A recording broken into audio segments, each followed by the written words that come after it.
Welcome to another deep dive. We've got a really interesting collection of resources this time, all about geometry and teaching tools, including some pretty amazing interactive Oh simulations. yeah, it's incredible how accessible these resources can make even complex ideas. Exactly. So we're going to start with this website, Open Educational Resources, or I guess the full name's Open Educational Resources / Open Source Physics at Singapore. Hmm. It's a gold mine, honestly, especially if you're into physics and math. Absolutely. The way it's structured really encourages you to kind of explore and dig around.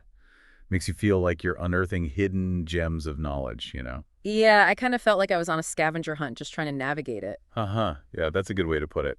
So one of the things that really jumped out at me was this applet called Volume of Pyramid in 3D. Now, we all know what pyramids are, right? But what makes this tool different from just looking at a picture in a textbook? It's the interactivity, right? Instead of just seeing a static image, you can actually manipulate the pyramid.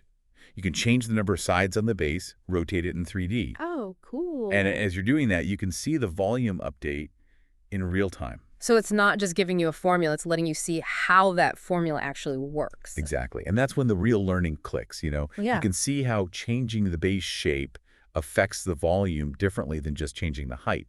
It's something that can be really hard to grasp from a formula alone. Yeah, for sure. I remember struggling with geometry in school. It just felt so abstract back then. I think if I'd had tools like this, I would have gotten it so much quicker. Totally. It's the power of visualization, right? You're not just passively reading information, you're actively engaging with it. And that makes a huge difference in how you understand and retain those concepts. It's like you're almost building the pyramid yourself, brick by digital brick. You can actually see how each layer contributes to the overall volume. And speaking of real-world pyramids, it made me think of the Great Pyramid of Giza. Imagine trying to wrap your head around the sheer size and volume of that thing just from a static picture. This tool gives you a whole new perspective.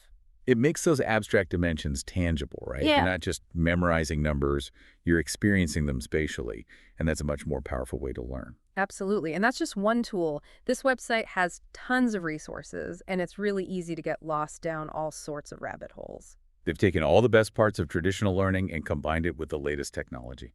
Okay, so let's talk about the tech side of things for a minute. I noticed that AI was mentioned in relation to some of these simulations. Is that something we're going to see more of in education, do you think? Absolutely. AI has the potential to completely transform how we learn, and this website gives us a glimpse of what that future might look like. I did notice a few mentions of GPT-3 Mini and GPT-1. That's artificial intelligence, right? Hmm. For those who might not know, can you explain what those terms actually mean? Yeah, sure. So GPT stands for Generative Pre-trained Transformer. Basically, it's a powerful type of AI that can understand and generate human-like text.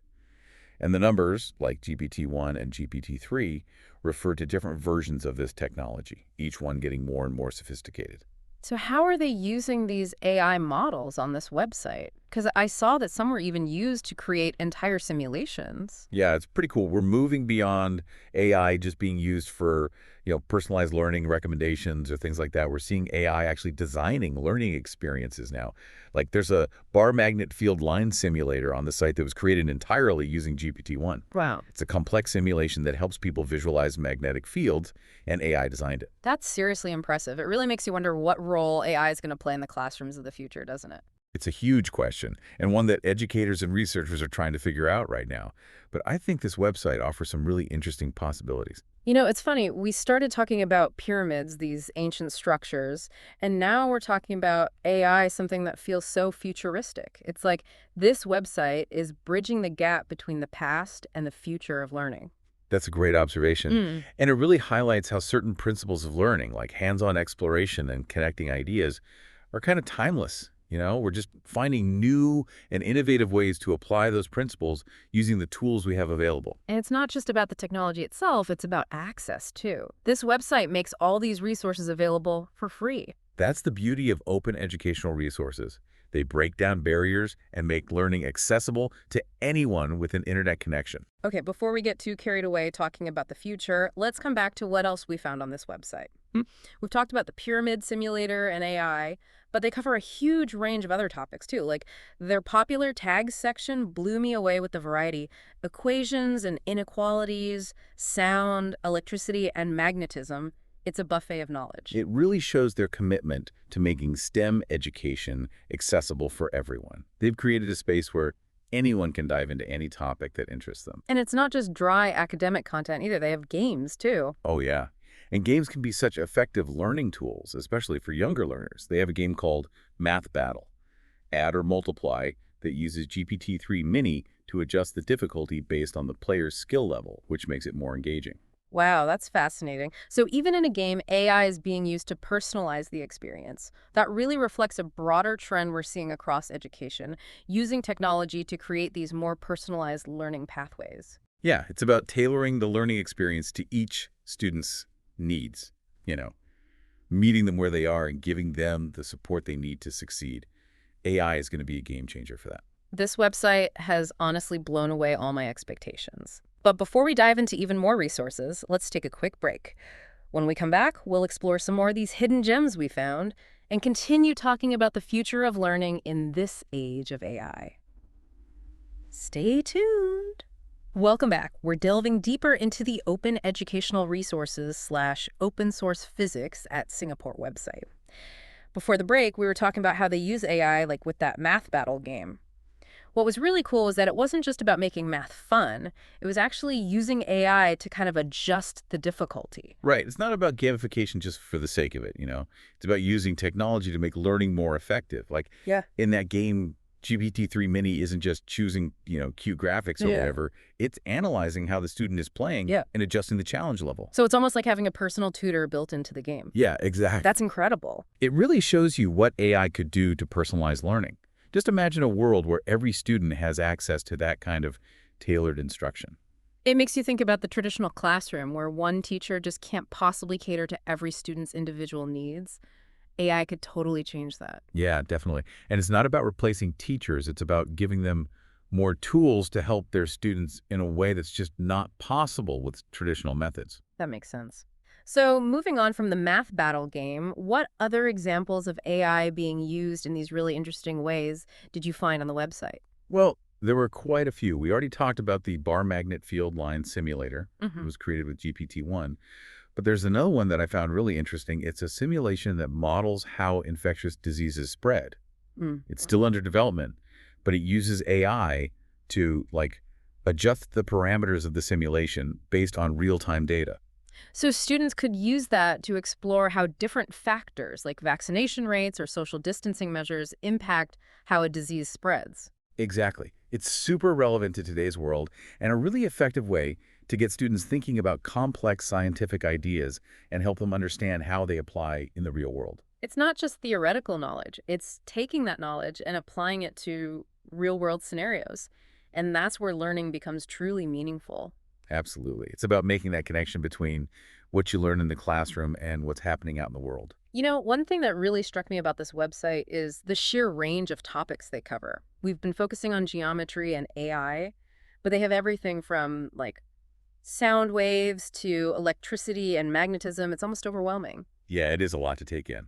But that's also what makes it so exciting, right? It reminds you just how much there is to learn out there and all these different avenues you can explore. And I think that sense of excitement and possibility is something that can get lost sometimes in more traditional education.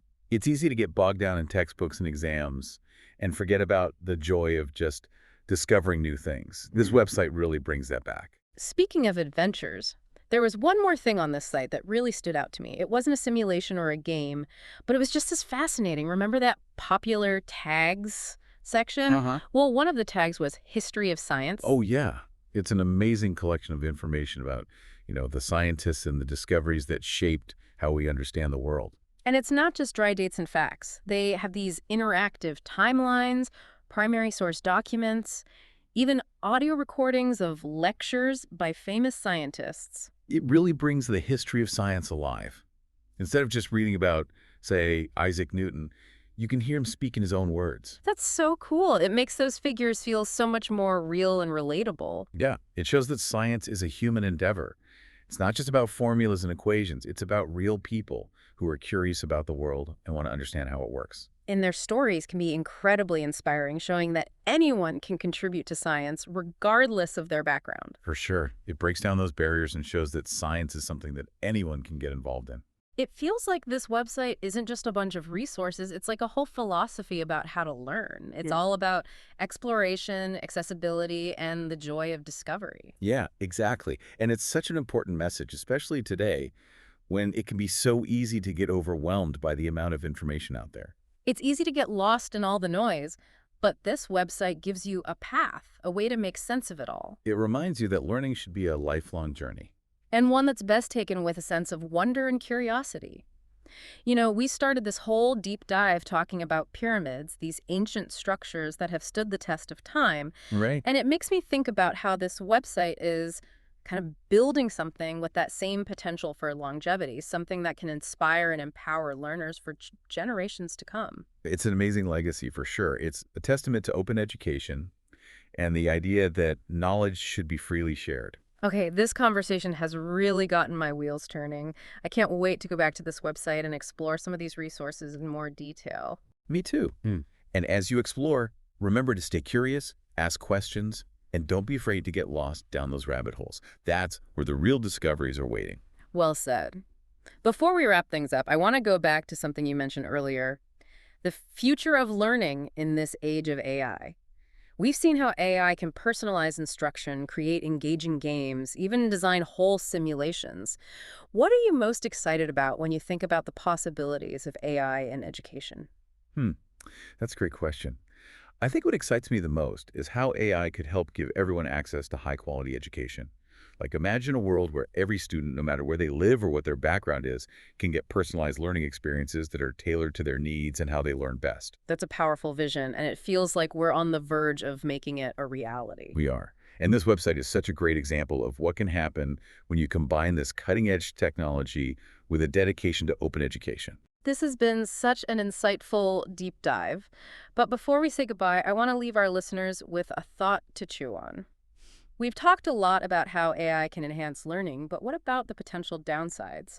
Are there any challenges that we should be thinking about as AI gets more integrated into education? Yeah, that's definitely a crucial question. As excited as we are about the possibilities, we need to be aware of the potential pitfalls. One concern that comes to mind is the risk of bias creeping into AI algorithms. That's an important point. If AI is being used to personalize learning, we need to make sure that those personalized pathways are fair and don't disadvantage certain groups of students. Exactly. We have to be really careful to make sure that these tools are being developed and used in ways that promote inclusion and don't make existing inequalities even worse. That's a really good point to end on. It reminds us that technology is just a tool. And like any tool, it can be used for good or bad. It's up to us to make sure we're using AI to benefit all learners. Couldn't agree more. Technology should be used to empower, not divide.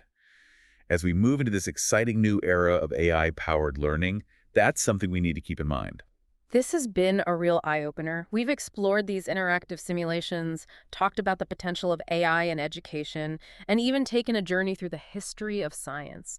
But I think the most important thing we've learned is that learning itself is an adventure, this journey of discovery that should be available to everyone. It's been great exploring these ideas with you, and I hope our listeners will continue their own learning journey too. Absolutely. If you haven't already checked out the Open Educational Resources/open source physics at Singapore website, I highly recommend giving it a look. It's full of amazing resources and inspiration. So go ahead, embrace that curiosity and see where it takes you. Until next time, keep learning, keep questioning, and keep exploring. And that's a wrap on this episode of The Deep Dive. Thanks for joining us. We've covered a lot of ground in this deep dive. We've talked about interactive simulations, the potential of AI in education, and even touched on some pretty big questions about access, equity, and the future of learning. But before we wrap up, I want to circle back to something we talked about right at the beginning: pyramids. Yeah, it's interesting how that shape has kind of woven its way through our whole conversation, hasn't it? Right. We started with that volume of pyramid in 3D tool, then talked about the Great Pyramid of Giza. Even the structure of the website itself feels kind of pyramid-like, like you're uncovering these layers of knowledge as you explore. I like that. And it makes me think about something else we were talking about earlier, that connection between ancient wisdom and modern innovation. Oh, yeah. Pyramids were these incredible feats of engineering built thousands of years ago, but the geometric principles behind them are still relevant today. Exactly. We see those principles everywhere, in architecture, engineering, even in computer graphics. Like, this ancient knowledge is still shaping the world around us. It is. It shows us that learning isn't just about acquiring new information. It's also about understanding how those ideas connect across disciplines and across time. And that's something this website does really well. It creates a space where those connections can happen. You can go from exploring the volume of a pyramid to learning about the history of math to experimenting with AI-powered simulations. It's all interconnected. Like a big web of knowledge, with every thread leading to new discoveries and insights. So as we finish up this deep dive, I want to leave our listeners with one final thought. We've talked a lot about the tools and resources available on this website, but in the end, the most important tool is your own curiosity. I completely agree. The website can give you the spark, but you have to fan that spark into a flame. It's about asking those questions, exploring different perspectives, and just never losing that sense of wonder about the world. That's the real heart of learning, that constant journey of discovery and growth. This deep dive has been a great reminder of that journey. Thanks for joining us. It's been a pleasure. And to our listeners, keep exploring that world of knowledge. There's always something new to learn. And that's a wrap on this episode of The Deep Dive. See you next time.